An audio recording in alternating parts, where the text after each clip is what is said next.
Demon Emperor Chapter 642 hanggang 643. Nagpapatuloy. Huwag kayong mag-alala.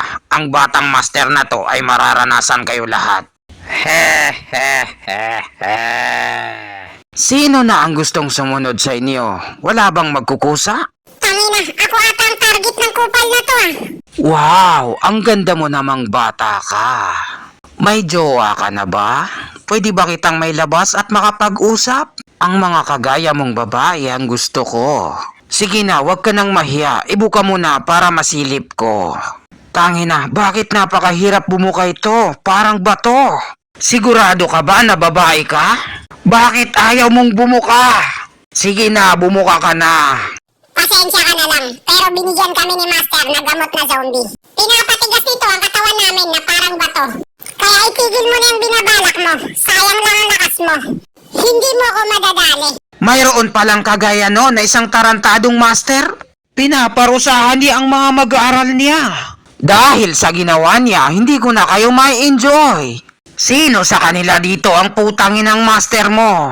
Lumapit ka rito at gamutin siya ngayon din. Tumigil ka na sa kakatahol mo dahil wala siya rito. Pre, hayaan mo muna kaming gumalaw ng konti. Dahil kung hindi, maninigas kami. At pati pagsasalita ay hindi na namin magawa. Magiging bato kami at dito na mamamatay. Kung ganon, ang gagong yun ang tinutukoy mo. Paano siya naging master niyo? Mas mataas ang antas ng kapangyarihan niyo kaysa sa kanya. Sa ganon paraan niya kami napasunod. Pero hindi na kailangan mag-alala sa kupal na yon. Hindi siya makakalis sa ari na nilagay ko. Ilang araw lang ang kailangan.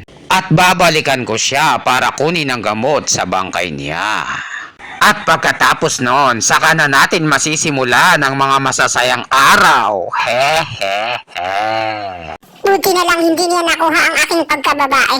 Ang gamot na zombie. Sa wakas nagkaroon din ng saysay. Kung ganon, ikaw na lang iha ang titirahin ko. Masyado ka kasing madaldal para hindi na mahingay. Tangina, ba't ako pang napagtripan ng manyakol na to? Kukunin niya ang aking pagkababae. OMG!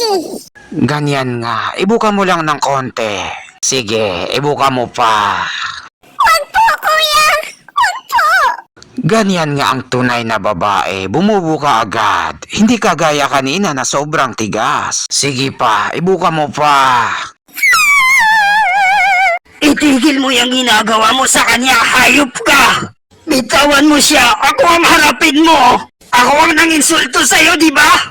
Sa akin mo ibuntong lahat ang galit mo! Huwag sa kanila! Batang master, buhay ka pa!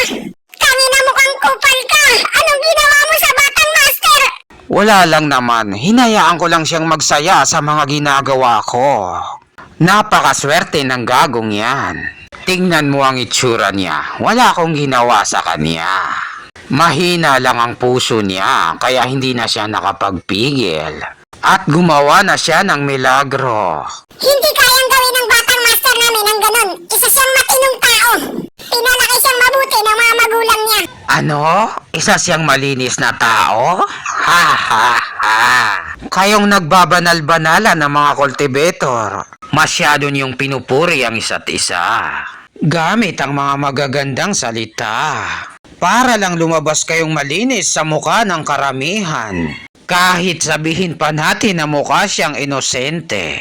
Pero nagtatago sa loob ang kaniyang kulo, ang kaniyang libog. Isa rin siyang tao na may natatagong kasamaan, sa totoo lang. Alam niyo ba ang ginawang kababuyan ng batang master niya? Tinikman niya ang pagiging babae ng mga batang sister niya. Ano? Totoo ba yan? Nakakahiya ka, batang master. Nakakahiya na to, hindi ko na kaya. Batang master, paano mo nagawa yun? Gumawa ka ng kasamaan. Kababuyan. Napakababoy mo. Isa ka na ngayong demonyo. Tumahimik kang demonyo ka! Napakasama mo! Hindi magagawa ng batang master ang mga sinasabi mo! Hindi niya gagawin ang mga kababuyang ginagawa mo! Matandang yan. Buti naman at buhay ka pa. Itong mga matatandang hukluban, ilang beses ko na silang sinubukan. Hindi pa rin tumatayo yung sa kanila dahil matatanda na sila. Pero ang batang master nila ang laging nalilibugan sa tuwing ginagawa ko yon. Lahat tayo ay may tinatagong kalibugan sa loob natin. At hindi magtatagal, lalabas din ang totoong kulay niyo. Ang Mystical Heaven Secto, ang batang master nila, ay isa ng masamang cultivator. Ang mangyayari sa Mystical Heaven Secto sa hinaharap ay magiging isang masamang sekto. Ha ha ha. Lapastangan ka! Ang batang master ay bata pa at wala pang kaalam-alam. Kahit sabihin pa natin na nakagawa siya ng pagkakamali, hindi siya magiging masama na kagaya mo. Hindi niya susundan ang mga yapak mo, demonyo ka! Wala pa ring pinagkaiba kahit anong sinabi mo. Nagkaroon na ng bahid ng kasamaan ng Mystical Heaven Secto. At magiging katawa-tawa ito sa mga iba pang sekto. Isang banal na cultivator ay natutong kumain ng kababaihan. At ang dinali pa niya ay ang kanyang mga sister. Sabihin mo sa akin kung hindi katawa-tawa yon. Ha ha ha ha. At kahit hindi niya man aminin, nag-enjoy din siya. Itigil na natin ang pagdadaldalan. Marami na akong nasayang na oras sa mga matatandang ito. Mas magandang enjoy ko na lang ang oras ko sa mga magagandang above na to. Wow! Sino ang napakagandang above na to? Unang beses ko pa lang to makakita ng ganito kaganda. Para siyang Diyosa. Hindi ko mapigilan ang sarili ko. Gusto ko na siyang papakin at magpakasaya sa sarap. Nakakamatay ang ganda niya. Kinakailangan ko na siyang mabinyagan. Naiiba talaga siya sa ibang babae. Isa siyang special at hindi siya natatakot. Bakit naman ako matatakot? Alam kong ililigtas ako ng jowa ko. Sinong tinutukoy mong jowa? Yung batang naiwan sa ari? Isa lamang siyang 2 gradong radiant stage. At nakulong na siya sa panaginip na ari. Kaya sumuko ka na lang at huwag ka nang umasa. Ha ha ha ha. Hindi mo pa siya gaano kilala, kaya huwag kang mag-assume. May isa siyang salita at hindi niya ako pababayaan. Sino kayang sinasabi ng ultimate crush ko na tinutukoy niyang lalaki? Napakaganda mo talaga. Isa kang Diyosa, kahanga-hanga. Hindi na ako makapaghintay na papakin ka. Huwag kang mag-alala. Hindi ko sisipsipin ang lahat ng pagkababae mo katulad ng iba. Gagawin kitang asawa panghabang buhay sa tabi ko. Tangina mo ka! Huwag mong hawakan ang batang sister ko na si Kincheng! Lumayo ka sa kanya! Hayop ka! Manahimik ka dyan, kupal. Aray! Ang sakit! Bata, hinayaan kitang makasama sa pagsasaya. Ngayon lumaki na ang ulo mo at gusto mong agawin ng babae ko. Pwede kang mamili sa ibang babae dyan, wag lang ito. At wag na wag mo kong pangungunahan. Mahal ko, darling, hindi kita popersahin. Nakikita mo ba itong apoy sa daliri ko? Sigurado ako na mamaya-maya ay magmamakaawa ka na sa akin para tirahin kita. Anong klaseng apoy kaya yan? 2 kulay. Manali kayo at tatagan niyo ang loob niyo! Huwag kayong magpatalo sa tukso! Ang apoy na yan ay kaya kayong kontrolin! Kakaiba yan sa lahat ng mga masasamang apoy! Pinagsamang lalaki at babae ang apoy na yan! May kapangyarihan yan na gayuma! Ang lalaki at babae ay hindi na nila mapigilan ang kanilang libog at ang kagustuhan ng kanilang puso. Ginamit niya ang apoy na yan sa batang master, kaya siya naging masama. Baby love, darling, tingnan mo sila. Kahit malayo sila sa akin, ay lumalabas na ang kanilang kalibugan. Hindi nila mapigilan ang sarili nila. Lalo ka na siguro dahil nasa harap ka na ng apoy na to. Ang puso mo siguro ay tumitibok na at hindi niya na mapigilan ang init ng katawan. At hindi magtatagal, ang pagiging inosenteng babae mo ay magiging isa kang pack girl. At yun na ang magiging pinaka-perpektong gabi ng maraming biyaya. Ha ha ha ha. Anong nangyayari? Bakit hindi pa rin umaapekto ang gayuma sa'yo? Imposible to. Dapat libog na libog ka na sa mga oras na ito.